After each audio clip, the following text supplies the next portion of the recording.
హరీష్ అన్న కోటికి సరిపోనోళ్ళు, ఆ కిరణ్ కుమార్ రెడ్డి అంటోడు, అడ్లూరు లక్ష్మణ్ అంటోళ్ళు, వాళ్ళు కూడా సవాలు విసురుతారు హరీష్ అన్నకు.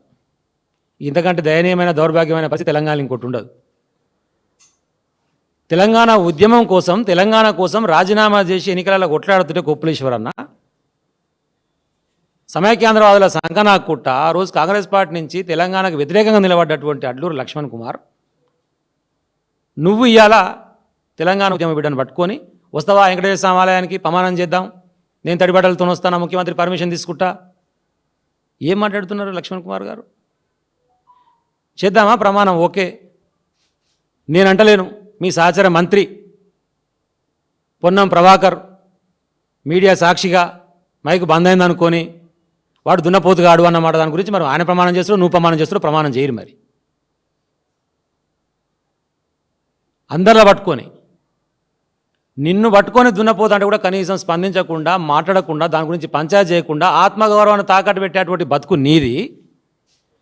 తెలంగాణ ఆత్మగౌరవం కోసం జైళ్ల పాలై కేసులు పెట్టుకొని ఉద్యమకారుల లెక్క నిలబడి తెలంగాణను సాధించి 10 సంవత్సరాలు కేసీఆర్ గారి నాయకత్వంలో హరీష్ రావు గారు కానీ, కేటీఆర్ గారు కానీ మంత్రిగా పనిచేస్తూ అత్యద్భుతమైనటువంటి పరిపాలన అందించినటువంటి నాయకులు మా వాళ్ళు.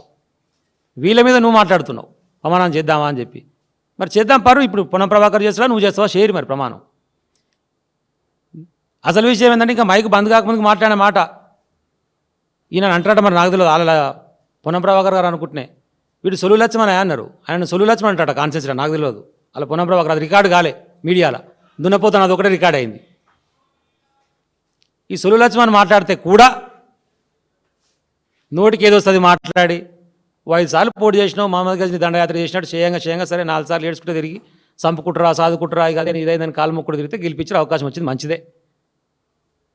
అదృష్టవశాత్తు మంత్రి కూడా అయినావు. ఏం చేయాలి మరి క్యాబినెట్లా? మేం చెప్తలేం ఏం జరిగింది అనేటువంటిది. క్యాబినెట్ లోపల ఏం జరిగిందో నువ్వు చెప్పు మరి, ప్రెస్ మీట్ పెట్టి క్యాబినెట్ సమావేశంలో ఈరోజు ఇది జరిగిందని చెప్పినావా? మరి ఏం జరగదు. ఎందుకు జరగదంటే పంచాయతీ మొత్తం కమిషన్ల మీద, కాంట్రాక్టర్ల మీద, మీ సహచర మంత్రులు మాట్లాడే మాటలు, మీ సహచర మంత్రి కొండ సురేఖ బిడ్డ మాట్లాడుతున్నటువంటి మాటలు. ఆమెనే చెప్పింది కదా ముఖ్యమంత్రి అన్నదమ్ములకు ఎందుకండి గన్మెన్లు, మాకేమి ఇక్కడ గాడిని తీసేసిరు మా అమ్మ మంత్రి ఉంటే కూడా, ఏమిటి చేస్తారు వాళ్ళకు దందాలు చేసుకోవడానికి కాకపోతే అని మాట్లాడిన మాట వాస్తవం కాదా?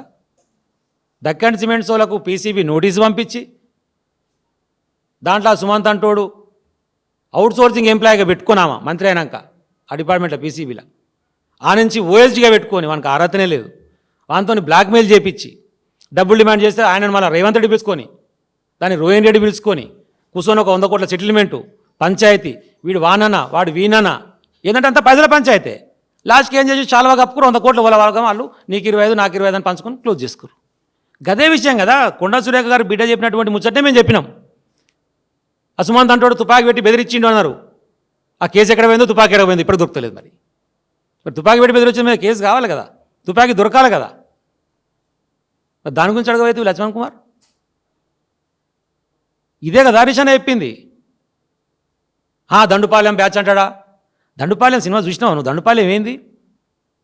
కఠినమైనటువంటి, వికృతమైనటువంటి, అమానవీయమైనటువంటి ఒక భావజాలంతో ఉండేటువంటి ఒక గ్యాంగు వికృతంగా మొత్తం దోపిడీ చేస్తుంటారు. ఆ దోపిడీ చేసే క్రమంలో అడ్డవచ్చిన వాళ్ళందరినీ చంపేస్తుంటారు. అంత వికార పద్ధతిలో తెలంగాణను దోచుక తింటారు మీరని చెప్పడం కోసం వాడిన పదజాలం అది వాస్తవమే కదా అంటున్నా నేను. ఇప్పుడు దక్కన్ సిమెంట్స్ పంచాయతీ తెలుస్తూనే ఉంది కదా దోచుక తింటారు అని. ఇదే కొండ సురేఖ గారు సమ్మక్క సారక్కడ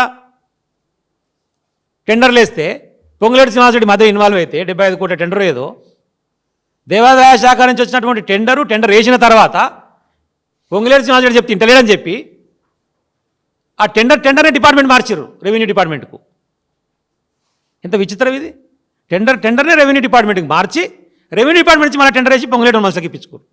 దానికి కొండ సురేఖ బాటంగా మాట్లాడి అంతమందికి వారు మాట్లాడిందే కదా. మీడియా సాక్షి ఏడిపోయినా కూడా మా మంత్రులు 30% కమిషన్ లేని పని చేస్తారని చెప్పి ఆమె మాట్లాడిందే కదా.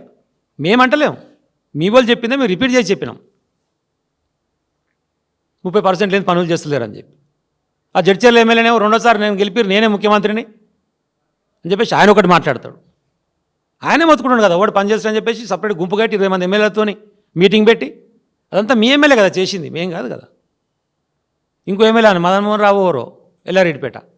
మా కాన్స్టిట్యున్సీలో వరదలు వచ్చినాయి, ప్రపంచ బ్యాంకుకు ఉత్తరం రాసిండు ఆదుకోవాలని చెప్పి.